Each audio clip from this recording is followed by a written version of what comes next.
All right. So I would like to welcome everybody to today's session. I have with me Autumn that I met through a group called From Religion to Love. And I had put out a call to say if anybody would like to have an opportunity to tell their story in regards to what they've done in respects to becoming a Christian and having their lives as a Christian and then walking out of Christianity, or as I like to call it, churchianity. So Autumn reached out to me to say, hey, I have a story and I would like to share. So here we are today. So welcome, Autumn. I'm really Thank you. glad that we were able to connect today. Thank you. And I would just love to hear about your story. Let me know a little bit about who you are, where you were raised, and all that kind of stuff, and what brought you to Christianity. And tell me a little bit about you. Okay. My name is Autumn. I was born and raised in just outside of Green Bay, Wisconsin. My dad grew up as a dairy farmer. I have four siblings, and all of us were homeschooled our entire lives. Never stepped foot in a school. Both of my parents became Christians in the 70s. They had a Baptist pastor come knock on their door. They made a profession of faith and became very, very astute, conservative Baptist Christians. So I was born into that home. I heard the plan of salvation from the day I was born. um, I made multiple professions of faith as I grew up. I made my first profession of faith when I was 5. I said the prayer of salvation, asked Jesus into my heart, gave my life to him. Kind of funny thinking about that now as a mom of 6 kids of my own and understanding how innocent children's minds are and Mm. how to have a full comprehension of even that story of Jesus and what he supposedly did for us. Um, it just seems kind of insane now as a parent to like convince a child to say a prayer to not go to hell. But that was the overwhelming theme for me as a little kid. I remember being terrified of hell and being separated from my family. It was preached again and again. I made another profession of faith when I was 12, another profession of faith when I was 15. Just it Yeah. always seemed like no matter how much I prayed and no matter how much I read my Bible and no matter how much, I mean, we attended church Sunday morning, Sunday night, Wednesday night, Saturday soul winning. We did all the things. That was my entire world was that. And it just always felt like there was a giant empty hole inside of me that was never filled. Um, but I attributed that to I am lacking in my faith. I need to read the Bible more thoroughly. I need to study scripture more. Like everyone else as a Christian seems so happy. What's missing in me? Like what's wrong with You're a me? sinner. You're a sinner from the Yes. very beginning. So you don't even have the opportunity to be good or to be anything but an awful sinner that without Jesus and his redemptive plan, that you're going to be awful because he had to die for you. Yes. And I have a deep sense of empathy. I remember my mom telling me that she had the gift of discernment. She was a very hard woman. And I had the gift of compassion because I was always very, very empathetic towards every situation. And she used to tell me, that's going to get you in trouble, Autumn. That's going to get you in trouble. You need to ask God to give you the gift of discernment so you can discern who deserves help and who doesn't deserve help.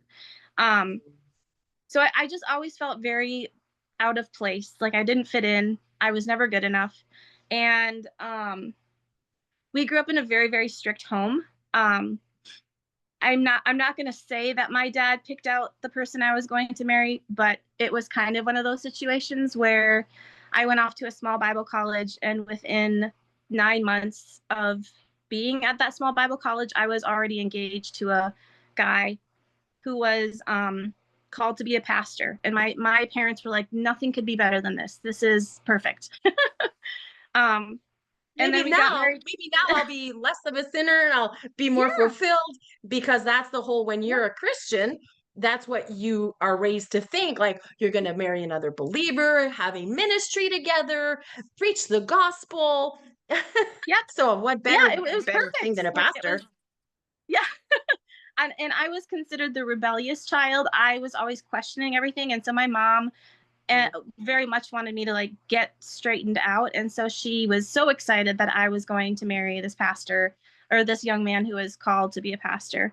May Um, I ask, so when you say that to straighten you out, like what were you questioning? What were some of the questions that you would bring about in your walk and in your journey for her to go like, because I'm sure you probably asked the right kind of questions and they didn't have any answers for, right? Well, a lot of what we were taught was so important, was so superficial.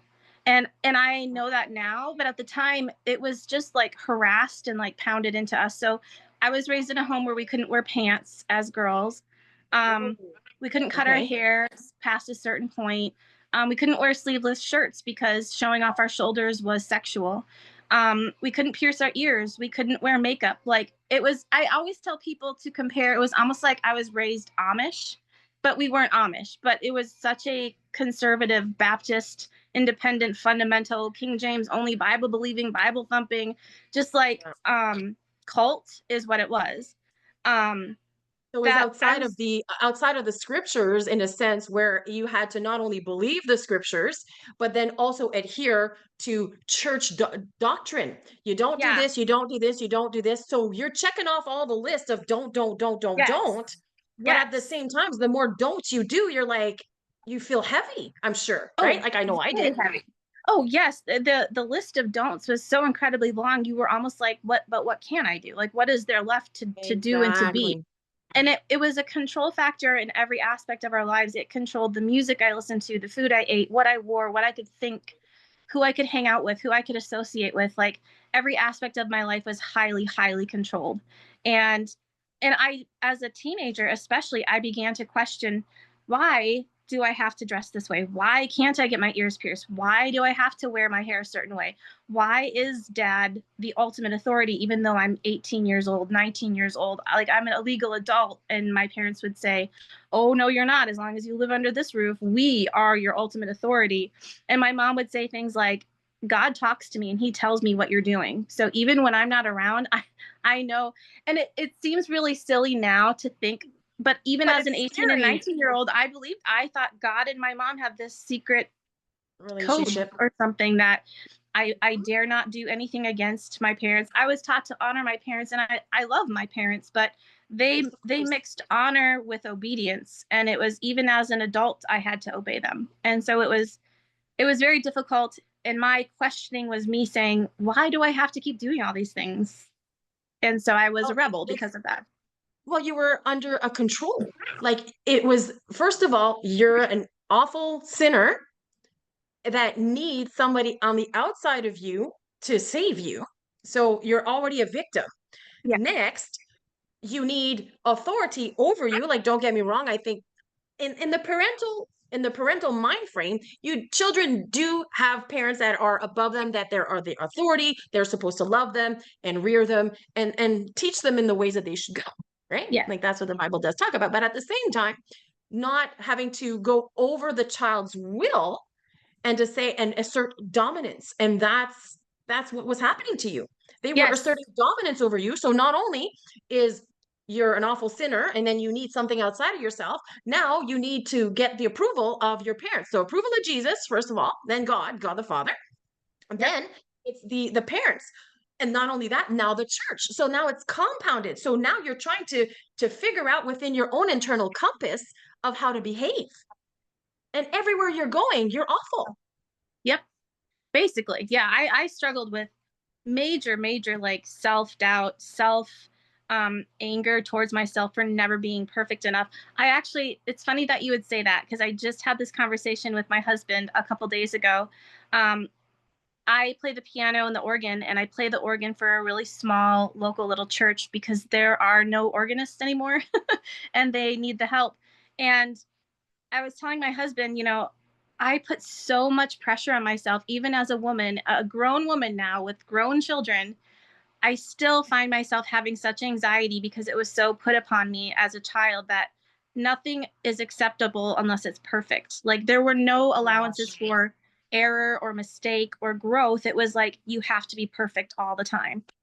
And I still, to this day, even though I know mentally that I don't have to fit in those parameters anymore, it's like somewhere deep inside of me, I still have anxiety about, oh, if I make a mistake, it's going to be bad. Right. So, So, but it's the emotional imprint that you've picked up as a child, as a young adult, and it's constantly you were never affirmed in who you ever were because never. everywhere you looked, you were never right. You were Yep. always wrong. Yep. So how in the world could you, when you pick that up, go into the world and think that you're anything but? Yep. Yeah. I was never, and then I walked right into a marriage very young where I married the exact same copycat version of what I had. I thought I was escaping my parents. I was like, I'm finally married and I'm on my own and I can make my own decisions. But instead, I ended up marrying a man who had very similar tendencies. And because I still believed this um, belief system that it was my job as a wife to submit to my husband's authority, the only thing that allowed to happen was became very abused uh, in worse ways than what I had experienced as a child growing up, um, and more twisted and manipulated ways than I had experienced. And then I added children into that. How I old married were a you when man. you got married? How old were I you? was 22. Oh, 22. So what do we know at 22 years old? Nothing. Nothing. I did not know anything except this is my escape plan out. Um, of my household that was just constricting the life out of me, and I couldn't continue living under my parents' roof, and I wasn't allowed to leave because my parents didn't believe in a woman moving out and being on her own unless she was getting married. And Oh so my my gosh. my options as a 22-year-old were essentially to stay at home always and be controlled. And I'm talking like I worked 3 full-time jobs and was saving my money, and they looked at my checkbook to see what I spent money on. Like it was very, very controlled. And I wanted out so bad. So I got married. Oh, it was wonderful and glorious for the first few months because it felt like freedom. And then it very quickly turned into a lot of very bad things. We were living in a small town in Tennessee when I got married, and we lived there for a number of years. And because my husband at the time and I were both in this small Bible college, he was going for his pastoral ministries degree. I was popping out babies left and right because he didn't believe in birth control. And that was taking a toll on me and my body and my life. Um, but I have to say, looking back, our marriage was not at its worst point until we moved to Minnesota, which is where my ex-husband is from. And when we moved to Minnesota, his parents and all of his family are here. And it was like he suddenly felt empowered. They're all very cruel Christians as well. Um, and it got exponentially worse. The abuse ramped up to levels that you just can't even imagine. So are we Um, talking about mental abuse? Like, are we talking about words? Are we talking about physical? Are we you a are blend of talking both?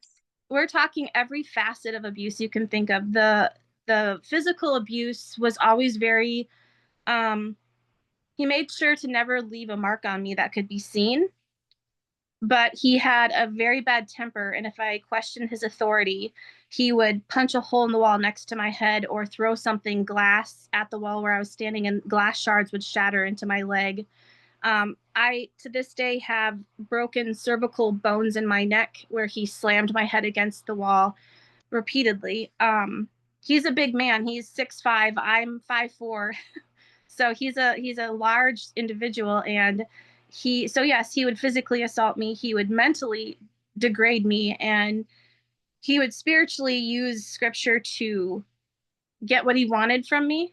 Um, Towards the end of our marriage, the level of sexual abuse would just I'm in the process of writing a book, but it's very difficult because it's just so when you see on paper what you're writing down, like what you went through, you're like, I can't believe that I number one that Like I this. survived that and I lived through it. But just the level of like humiliation and degradation that he put me through um was really awful. So it it got so bad that I told him I was leaving, which if you know anything about high control religion, to be pushed to the point where you decide to leave means that you have no other option because your whole world is this community of church people, Well, I'm right? assuming if I can ask, so you're going through this experience, you're having your children, you're away from your family, but even then your mom and dad are just as probably just as controlling, and they would Mhm. probably say if you told them, I don't know if you did or not, but if you did, they probably say, well, you know what the scriptures say, you know what Yep, the scriptures say, right? yep. So That's exactly what my mom said. exactly. So now you have the abuse, you come from abuse, you think you're set free, and Yep, you're into freedom and whatever, but only realizing that because all you've ever known is abuse, you attract it and you go back to it thinking yep, the yep. opposite. So Yeah, and and now I'm sure that at this point in time, well, and I asking like, did you think about telling people at the church, because you're the pastor's wife, so if you're the pastor's wife, you can't talk about this stuff. Who the heck are you going to talk to? Like the congregational the church leaders, the right, elders? right. Yeah, Who work for you my can't. husband. Well, that's the thing. So you're all over there, you're like this everywhere that you go. Yep. Yep. So There's nowhere, if you ever have felt cornered like a rat cornered, that is how it feels. You have no one to turn to. You have nowhere to go. And anywhere that you would turn to, and you also carry so much guilt within you because of the religion that you're in, saying, "Hey, if you're struggling, you're not giving it to the Lord. If you're yeah. struggling, you're not having enough faith. If you're struggling, get into the word and that'll fix it." My favorite was, consider it pure joy, brethren, when you face many trials. Right? Yes, That was my favorite. you have to go through the fire, right? You have to be refined, and that's just what the process. Exactly. And now at this point, as a Christian, because I was a Christian when I was, when I was young, when I was 20 years old, got, raised into the Pentecostal Assemblies of Canada.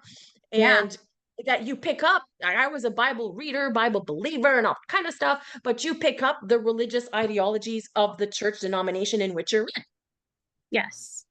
Yep, right? and it becomes you.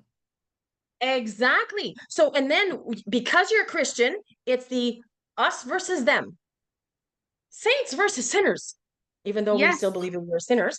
So you couldn't possibly go on the outside of yourself, outside of the church, because these people don't understand spiritually what's going on. They are in the world and they couldn't possibly understand spiritually what I'm going through. So you exactly. also have that frame of mind that they would never understand, because I am so learned and I understand scripture and I have a relationship with Jesus. Yep. Yeah, you feel so secluded and so us versus them, and Yeah.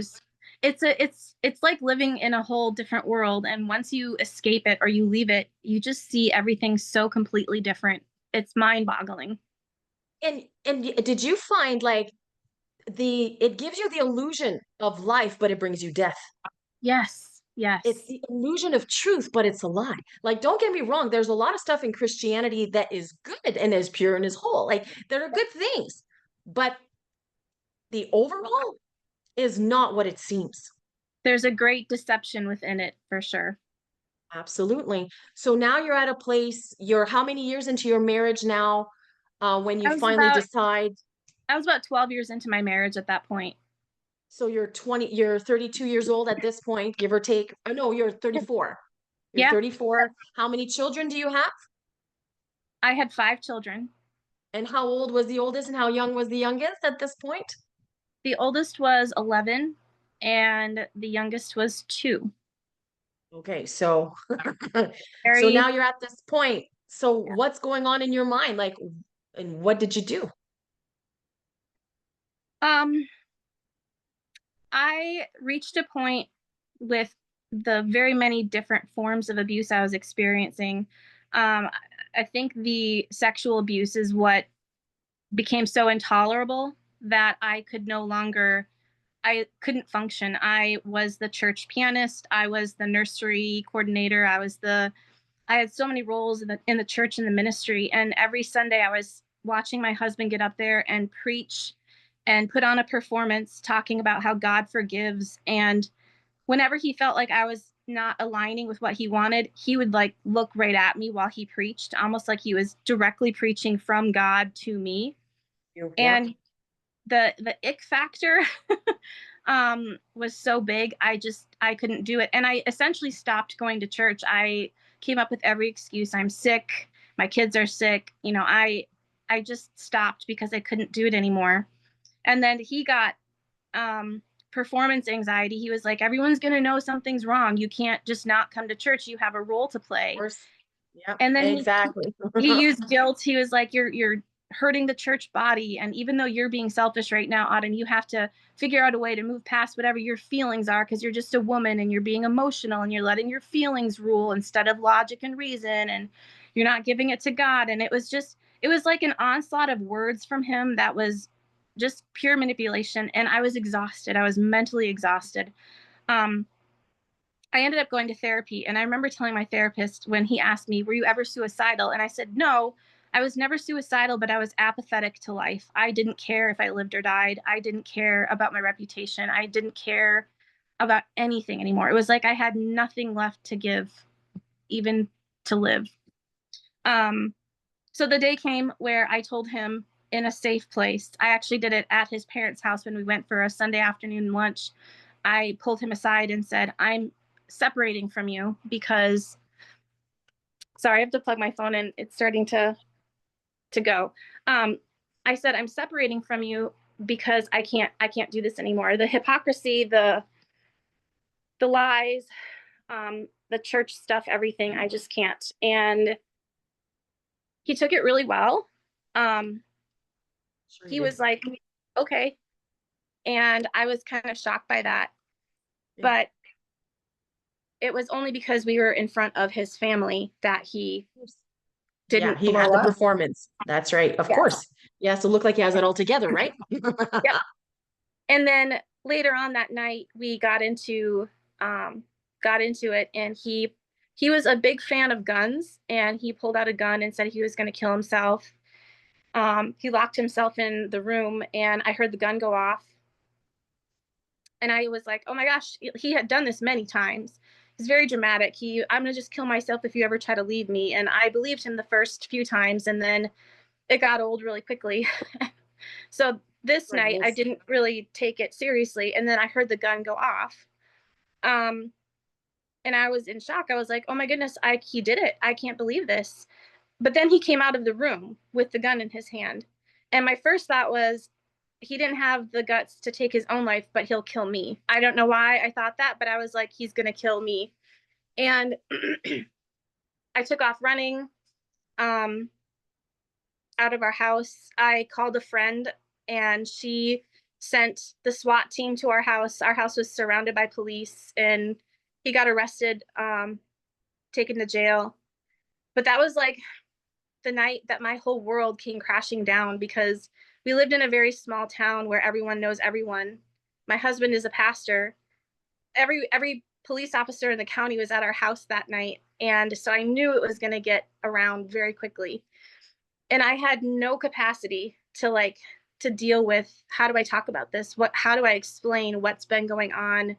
And then I felt all this guilt. I was like, this is all my fault. Of And course. weirdly enough, as they handcuffed him and he walked away, he turned and looked at me and he said, this is all your fault. Of course. Our kids are going to know one day that you caused this. And I was like, Huh. you caused this? What are you talking about? But anyway, so that sent a cascade of, what happened after that was worse than anything I had ever experienced. The financial abuse ensued. I was a stay-at-home mom of 5 kids, and he was the sole provider, and he cut off all money towards us. Of course. Um, I As a I good could, Christian would. yeah, As a yeah, good Christian would. with his parents cheering him on as their 5 grandchildren don't have food or Because it's all your electricity. fault. It's all your fault. Yeah, it was a punishment to me. And his parents came to my house, and there's a book I could write about all of the things that were said and done to try to convince me that I should be quiet. Number one, don't talk about this, and we'll fix it. And you just be quiet and stay the course. And once everything gets fixed with him legal wise, you guys go back to your marriage and just go to marriage counseling and we can just like brush this under the rug and it'll be fine. Um, but I said no. I was like, no, I'm not doing that. um, so I filed for divorce, and it was a 3 year long court battle with him trying to take my children from me, claiming that I was crazy, that I was a sex addict, that I was a drug addict, that I was an alcoholic, the list went on and on and on. And I remember the first time a friend of mine, came to me and said, I did not know that you were doing all these things behind the scenes. And I was like, what are you talking about? I had no idea that he was going around spreading these rumors about me. And I was appalled and I was shocked. And then it just kind of made me turtle even more, like withdraw even more from everyone. Because I was thinking, who can I trust? I don't know who believes him. I don't know who has my back in this. So there were just a small handful of people. I had my sister that I confided in. Um, And I your think mom I and shared dad, like, what do they think? They very much took the approach that they didn't know the whole story. They didn't want to take sides. They were there to support me. Um, my dad definitely financially supported me because I had no money and I had to go to him and say, "Could you please help out financially? Because I don't. He's not giving any money and I can't provide for my family. Nor can I go get a job with 5 small children. Like I don't know how to juggle this."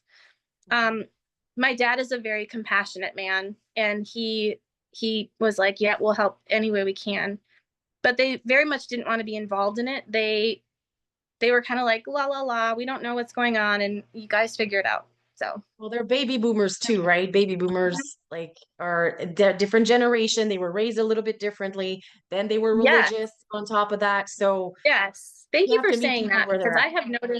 I have noticed that there is definitely a generation, that generation just doesn't want to acknowledge. They just pretend everything's fine. I don't know That's right. what Just that live is. your life. It's okay. You know, we did it. Why can't you? Yeah, and it's like, ooh, it's a different world that we live in now than what you were in before. So, Right. um, it was during that time where basically the night that my ex went to jail, um, just a few days prior to that, I had reconnected with a guy I had gone to college with, the same small Bible college that my ex-husband and I and this other guy, his name was Nathan. Um, he also had gone to that college. He became a missionary to Spain. And around the same time that my marriage was kind of collapsing and all of these things were happening, he was experiencing some terrible abuse in his relationship as well. And he came back to the United States and he got on social media, and you know how Facebook does like people you may know? Yes. He popped up and I was like, oh my goodness, I went to college with him years ago. So we reconnected, and I was in a very raw place and he was in a very raw place, and it started casually, and I said, "How are you? Are you still with, your ex's ex-wife?" And he was like, "No, we separated. Honestly, there's a lot of stuff going on right now." And I think because we didn't know each other, I mean, we went to college and knew each other briefly at college, but it felt safe to confide in someone who didn't really know the situation. And so Right. he just started dumping all the stuff he was going through. And because he was so vulnerable, I opened up and said, "Oh my goodness, I'm dealing with all of this stuff over here too." And we very much connected because we both have similar backgrounds. We're both in this Christianity, we're both in ministry, and our marriages are falling apart. And we have no support.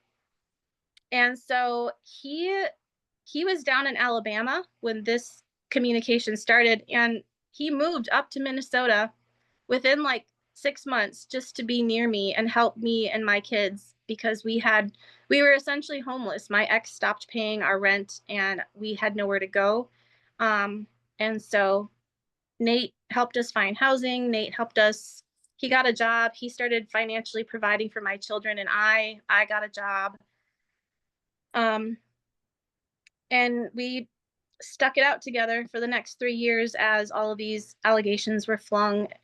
Divorce court, I think they say divorce court is worse than like murder court because of just the nasty things that are said and done. Um, I ended up going to therapy. I didn't know that a therapist could do anything for you because I grew up in a home where I was told therapists are useless. You should just go see a Christian counselor and God can fix everything. Exactly. God can always fix everything, like you said earlier. Just read your Bible. Just have the Yes. scriptures. I have a Yes. problem. Oh, but here's a scripture. Take it. Don't deal with your emotion. Don't deal with anything that you're going Right. through. Shove it down Yes. because you're worthless sinner. Yep. Consider it pure joy. Yep. Yep. And then Christianity exemplifies people who go through really terrible things like car accidents, and then they're like, look how they came out of that and glorified God in it. And I don't know if you saw that in what you were dealing with as you were a Christian, but I saw it very much displayed in the churches that I was in throughout my time in Christianity, where they would capitalize on someone's pain and then have that person come up and give a testimony about how good God was to get them through it. You know, I lost my child to cancer, but God is so good and so gracious. And he's been there and he's been a sweet release and a sweet joy and all of this. And I was like, I don't feel that. I must be the worst person ever because I don't feel God walking along the sand in the beach next to me. I don't. I feel And you alone. know what? What comes to mind when you share that is that also in the midst of that, I'm sure you were watching Christian television, you were participating to all these Christian ideals outside of yourself. And now looking back, as we have about 6 more minutes, and then we could do another interview on the other one. That we're told, oh, Jesus is great, and people like you said, they go through these horrible experiences, and then you look on TV and all these people go from these big traumatic experiences, and then they come out smelling like roses every single time, and Yep. they make it look like it's so easy. Yeah. Yeah. It's so easy, and I feel that that is part of the programming, the Christian programming in the world today, and we could talk about that too if you're interested. But Yes. this whole buildup of churchianity is pushed in a certain degree. And if you don't abide by all these rules and all these behaviors and all these outcomes, then something's wrong with you. Yes, something's And it wrong with you. That is the and it overall thing. keeps propelling you back to, oh, it's because I'm an awful sinner. Honest to goodness, my personal experience has been I no longer believe that I'm a sinner. Like I don't I either. don't believe in original sin at all I anymore. don't. I don't believe that to be true because I believe that a foundation of a thing creates the outcome, obviously, right? So if you are at this place in your life and you're dealing with all these emotions and all these things, this is an outcome from what you believe foundationally. And Yes. how in the world could you get rid of you're not good enough, you're a piece of crap, you're a sinner, you're all these things if you don't get rid of the initial belief Yeah, system that keeps you bound there? That's the root. I That's the 100% absolute root. agree. And Christianity is the you're a sinner, you're awful, you made the choice to disconnect from God. You're the issue, you're the problem. Yep. You're always the problem. Yep. So I very much understand now, like the mind, the brainwashing I've been through. Because It is all brain. what did I ever want? You want love, you want Yep. direction, and based on different personalities, if you have a list of things to do, check, check, check. You're, I remember as a woman in the church going, like I was a single woman and I couldn't for the life of me wonder why I couldn't find anybody. I was praying to God. I was doing the right things. I was a worship leader. I didn't drink. I didn't smoke. I didn't do this. I didn't do that. And I checked off every single thing in the list. Yes. Yes. And then I would talk to the pastor, and the pastor would say, well, Joanne, you're getting everything according to your beliefs. What do you mean according to my beliefs? I'm believing for Yeah. this, and this, and this. Yeah. What? So now again, you're wrong. But It's always you. You're the problem. checking off everything. So I would love to continue on this conversation. Yeah. If you would like for us to have, I would like to maybe touch upon the foundation of Christianity so that you and I can have, like, just for other people to understand what we understood. And then that could also bring into your experience with your husband, your experience with your children, and your experience going through the divorce and going through those kinds of things. Yeah. So I would like to thank you for this first part of our interview. Thank you for sharing your story, and Yes. Thank I you. will see you in the other one. Sounds like a plan. All right. Okay, thank you. Yep.